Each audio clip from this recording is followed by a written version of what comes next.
بسم اللہ الرحمن الرحیم۔ السلام علیکم۔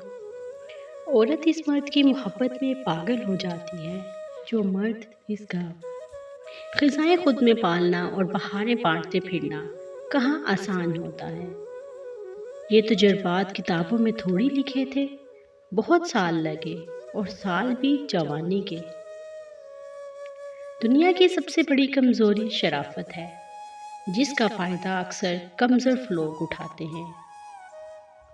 ہم چاہے کتنے ہی حسین یا امیر کیوں نہ ہو، ہم سب کسی نہ کسی کے ٹھکرائے ہوئے ضرور ہوتے ہیں۔ لوگ کبھی نہیں بدلتے، دراصل ان کا انٹرسٹ ختم ہو جاتا ہے یا پھر انہیں کچھ اور انٹرسٹنگ مل جاتا ہے۔ 4 بیویوں پر راضی یہ لوگ 4 بیٹیوں پر رونے لگتے ہیں۔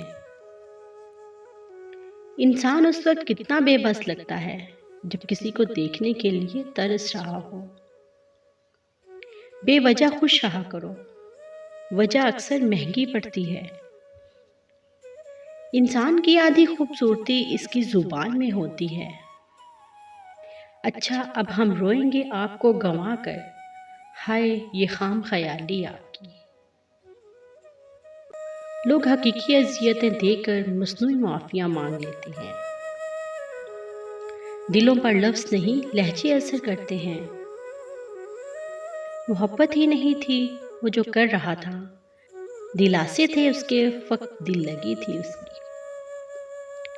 جیب میں پیسے ہونے کے باوجود بازار سے گزرتے ہوئے اپنی ذاتی خواہشات پوری نہ کرنے والا شخص کنجوس نہیں بلکہ ایک باپ ہوتا ہے۔ لازم نہیں کہ ہر حال پوچھنے والے کو آپ کا خیال بھی ہو۔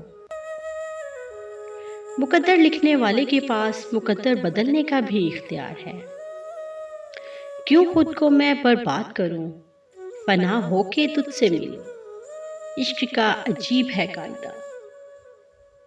جب کہیں کا نہ چھوڑا مجھے، تب جا کے اس نے چھوڑا مجھے۔ عورت اس مرد کی محبت میں پاگل ہو جاتی ہے جو مرد اس کا اس وقت ساتھ دیتا ہے جب اسے کسی کی مدد کی ضرورت ہو اور اس کا کوئی ساتھ نہ دے رہا ہو۔